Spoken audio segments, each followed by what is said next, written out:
हाय, ये है cinema show हमारा डेली बुलेटिन और आज के एपिसोड में हम बात करेंगे अभिषेक बच्चन की series Breathe Into the Shadows के दूसरे सीजन की। बताएंगे ऋषभ शेट्टी की फिल्म कांतारा ने अब तक कितनी कमाई की और महेश बाबू राजमौली की फिल्म का लेटेस्ट अपडेट क्या है। आइए फटाफट डालते हैं नजर आज की बड़ी खबरों पर। टॉम हैंक्स की film a man called auto जल्द ही थिएटर्स में रिलीज होने वाली है। Best selling novel a man called ओव पर बेस्ड इस फिल्म को 25 दिसंबर को न्यूयॉर्क के कुछ चुनिंदा थिएटर्स में दिखाया जाएगा और 13 जनवरी 2023 को इसे वर्ल्ड वाइड रिलीज किया जाएगा। Marvel cinematic universe iron man यानी रॉबर्ट डाउनी जूनियर को फिर से वापस लाने की फिराक में है।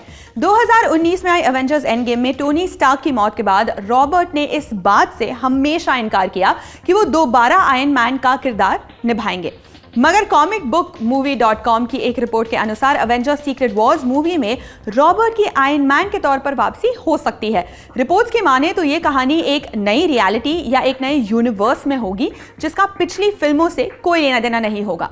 मार्वल में जब से मल्टीवर्स का कॉन्सेप्ट आया है तब से ही अलग अलग सुपर हीरोज की वापसी हो रही है। द बैटमैन के डायरेक्टर मैट रीव्स फिल्म की स्पिन ऑफ मूवीज बनाने की प्लानिंग कर रहे हैं। रिपोर्ट्स के मुताबिक वो बैटमैन की सीरीज भी बनाने की तैयारी कर रहे हैं।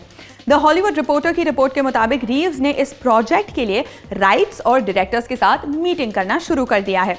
वो बैटमैन यूनिवर्स को और बड़ा बनाना चाहते हैं। नेटफ्लिक्स पर प्रीमियर होने वाली फेमस सीरीज द क्राउन के 5वें सीजन की रिलीज डेट आ गई है। इसे 9 नवंबर से प्रीमियर किया जाएगा और इस सीजन में प्रिंस चार्ल्स और प्रिंसेस डायना की जिंदगी के कुछ विवादित फेज को दिखाया जाएगा। रॉयल फैमिली पर बनी इस सीरीज की चर्चा अभी से शुरू हो गई है। तमिल वेब सीरीज 5678 का टीजर आ गया। सीरीज को फिल्म चितिराई सेवनम के प्रोड्यूसर विजय ने डायरेक्ट किया है। कहानी 2 डांस ग्रुप्स की होगी जो अलग अलग सोशल बैकग्राउंड से आते हैं और जिनके बीच डांस कंपटीशन होता है। सीरीज को 18 नवंबर से ZEE5 पर देख सकेंगे। समांता प्रभु की पैन इंडिया फिल्म यशोदा की रिलीज डेट आ गई है। इसे 11 नवंबर को सिनेमाघरों में रिलीज किया जाएगा। इस सस्पेंस थ्रिलर फिल्म में समांता कमाल का एक्शन करती दिखाई देंगी। अभिषेक बच्चन की series Breathe Into the Shadows के दूसरे सीजन का फर्स्ट लुक आ गया। पोस्टर में अभिषेक बच्चन एक दीवार के सामने खड़े हैं जिस पर बहुत सी स्टिकी नोट्स और रावण के 10 सिर दिख रहे हैं। इस बार सीरीज में अमित साध, नित्या मेनन और सयामी खैर दिखाई देंगी और इसे 9 नवंबर से Amazon प्राइम वीडियो पर देख सकेंगे। इस साल दुनिया की सबसे खूबसूरत महिलाओं की लिस्ट में दीपिका पादुकोण का नाम टॉप 10 की लिस्ट में शामिल है। गोल्डन रेशियो ऑफ ब्यूटी नाम से हुए इस सर्वे में पहले नंबर पर है एक्ट्रेस जोडी कोमर, जिन्हें 98% की रेटिंग मिली है। वहीं दीपिका पादुकोण को 91% की रेटिंग मिली है। ईशान खट्टर और तारा सुतारिया एक साथ एक फिल्म में नजर आने वाले हैं। खबर है कि इस फिल्म को आनंद पंडित प्रोड्यूस करेंगे जिसका tentative title nature for nature है। इसकी ऑफिशियल अनाउंसमेंट के लिए 31 अक्टूबर तक का इंतजार करना होगा। शाहरुख खान जल्द ही राजकुमार हिरानी की फिल्म डंकी में दिखाई देंगे जिसकी शूटिंग सऊदी अरब में होने वाली है। बॉलीवुड हंगामा की रिपोर्ट के मुताबिक नवंबर में शूटिंग के अगले स्केड्यूल के लिए वो सऊदी अरब जाएंगे जहां करीब 10 से 12 दिनों की शूटिंग की जाएगी। फिल्म अगले साल 22 दिसंबर को रिलीज होगी। मलयालम सुपर हीरो मोहनलाल की फिल्म मॉन्स्टर 21 अक्टूबर को थिएटर्स में रिलीज होने वाली है। बताया जा रहा है कि इस फिल्म को गल्फ देशों में बैन कर दिया गया है। इंडियन एक्सप्रेस की रिपोर्ट के मुताबिक फिल्म में LGBTQ से जुड़ा कंटेंट होने की वजह से यह फैसला लिया गया है। ऋषभ शेट्टी की फिल्म कांतारा के हिंदी वर्जन की खूब कमाई हो रही है। फिल्म कमाई के मामले में आयुष्मान खुराना की फिल्म डॉक्टर जी को टक्कर दे रही है। सोमवार को कांतारा के हिंदी वर्जन ने करीब 1.5 करोड़ रुपए की कमाई की। आयुष्मान की डॉक्टर जी ने भी सोमवार को 1.5 करोड़ रुपए की कमाई की। 4 दिनों में कांतारा फिल्म ने करीब 9 करोड़ रुपए कमा लिए हैं। वहीं 14 अक्टूबर को रिलीज हुई डॉक्टर जी ने अब तक 15.25 करोड़ रुपए की कमाई कर ली है। अमिताभ बच्चन, बमन ईरानी और अनुपम खेर की फिल्म ऊंचाई का ट्रेलर आ गया है।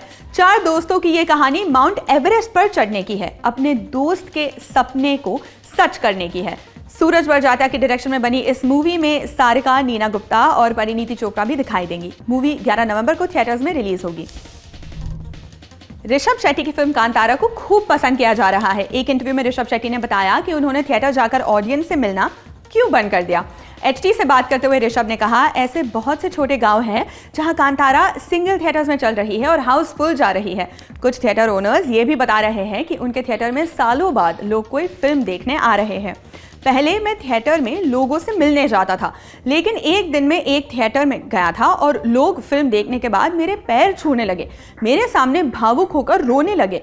मैं उनके इस प्यार पर कैसे रिएक्ट करूं मुझे समझ नहीं आया, इसीलिए मैंने उसके बाद से थिएटर में जाना बंद कर दिया। महेश बाबू जल्द ही एसएस राजमौली के साथ अगली फिल्म पर काम शुरू करने वाले हैं। इस फिल्म को फिलहाल SSMB 29 नाम से बुलाया जा रहा है। ये एक जंगल एडवेंचर फिल्म होगी। अब रिपोर्ट्स है कि इस फिल्म में महेश बाबू के ऑपोजिट दीपिका पादुकोण होंगी। वैसे अभी तक इस पर कोई ऑफिशियल कंफर्मेशन नहीं आई है। तो बस ये थी आज की बड़ी खबरें। आपके लिए इन खबरों को लिखा है हमारी साथी मेघना ने। अब मुलाकात होगी कल, तब तक जुड़े रहिए हमसे। शुक्रिया। इंग्लिश वाली कौन सी फिल्में पक्के से देखनी है ये बताओ। जानने के लिए लाइक और सब्सक्राइब करें लल्लन टॉप सिनेमा।